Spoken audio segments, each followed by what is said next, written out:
Bonjour, bonsoir, salam alaikum. Comme vous voyez sur la belle photo, on ne pouvait pas faire de distinction avant la colonisation française entre les berbérophones et bien évidemment les arabes. On était tous considérés la même chose, c'est-à-dire faisant partie de la sphère arabo-musulmane. Ici, on voit Sayyidul Ashbah, plus communément appelé Sherif Boubarla, ensuite Lalla Fatima Soumar et la famille Al-Muqrani, rahmatullahi alayhim kulluhum. Et on va évoquer un petit peu leur histoire durant les conflits successifs, les deux en l'occurrence, celle de la fin de 1840 jusqu'à 1871. Tout d'abord, l'histoire officielle de Sherif Boubarla, le consensus historique bien évidemment.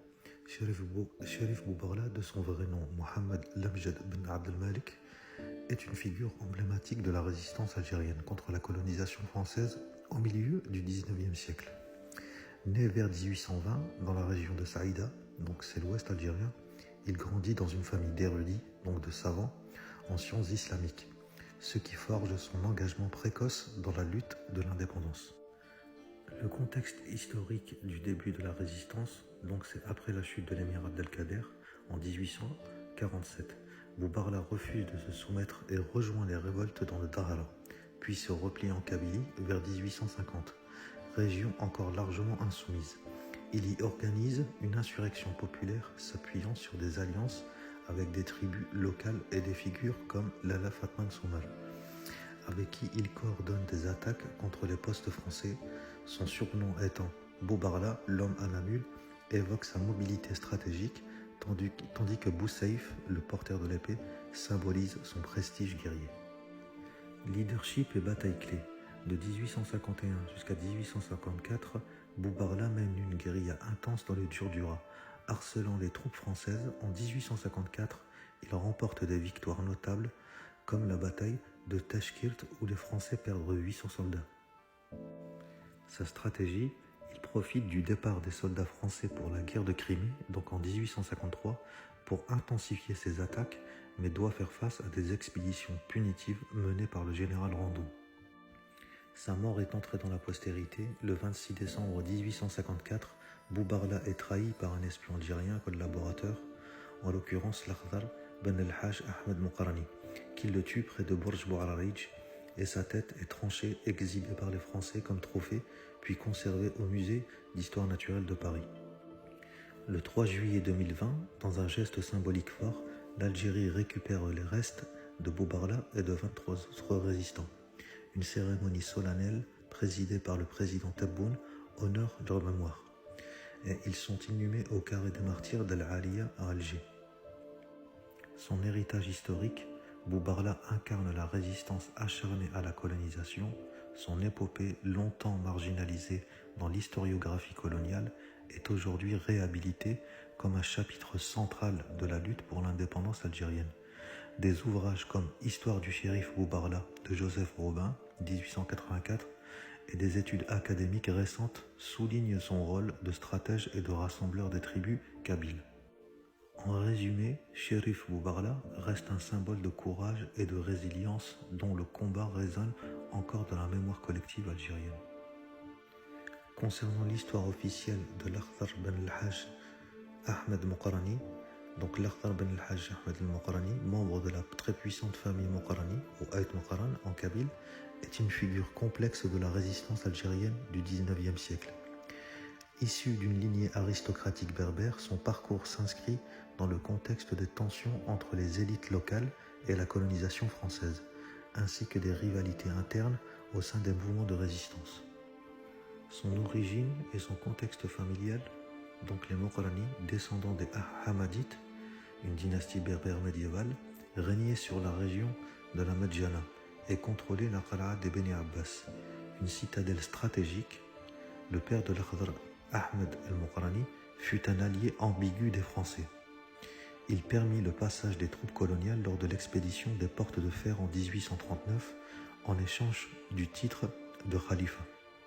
À sa mort en 1853, son fils aîné, Mohamed el-Moukarani, lui succéda, mais avec un titre réduit à celui de Bachaga, symbole du déclin progressif de leur influence.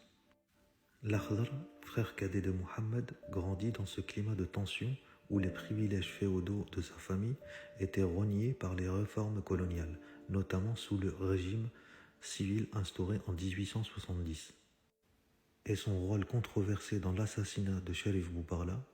Avant la révolte de 1871, l'Akhdar et son frère Boumazrag furent impliqués dans un épisode controversé, l'assassinat du shérif Boubarla, chef de la résistance kabyle dans les années 1850. Selon les sources historiques et des témoignages d'époque, les Mokrani, alors encore alliés aux Français, auraient trahi Boubarla pour renforcer leur position auprès des autorités coloniales. Cette collaboration initiale contraste avec leur rébellion ultérieure, illustrant les stratégies fluctuantes des élites locales face à la colonisation.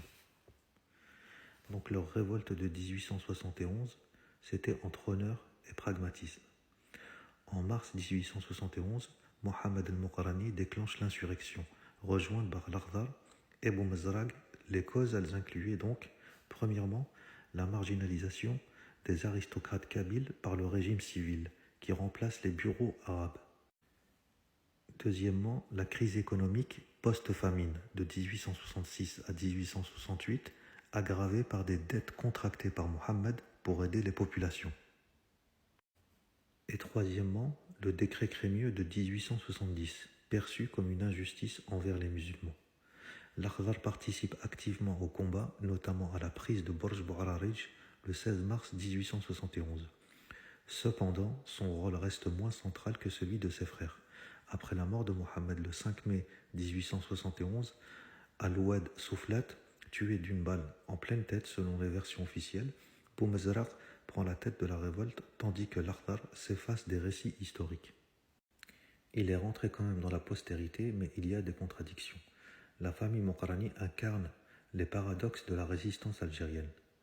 Petit 1. Les collaborations initiales. Leur alliance avec les Français contre d'autres résistants, comme Boubarla, soulève des critiques, notamment de l'émir Abdelkader, qui les maudit pour leur trahison. Petit 2. La révolte de 1871. Malgré cela, leur insurrection reste un symbole de la lutte anticoloniale, mobilisant 250 tribus et marquant l'une des plus grandes rébellions du XIXe siècle. Après l'échec de la révolte, les survivants de la famille dont Boumazraq sont déplacés et déportés en Nouvelle-Calédonie. L'Akhdar, quant à lui, disparaît des archives, laissant planer le mystère sur son sort final. Cependant, leur héritage et mémoire persistent aujourd'hui.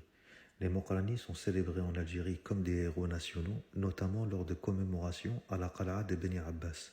Cependant, les ambiguïtés de leur passé, entre collaboration et résistance, nourrissent des débats historiographiques, notamment sur la complexité des alliances durant la colonisation. En résumé, l'Akhdar ben al-Hajj Ahmed Mokrani incarne à la fois la grandeur d'une noblesse guerrière berbère et les contradictions d'une époque où la survie politique passait par des choix souvent tragiques.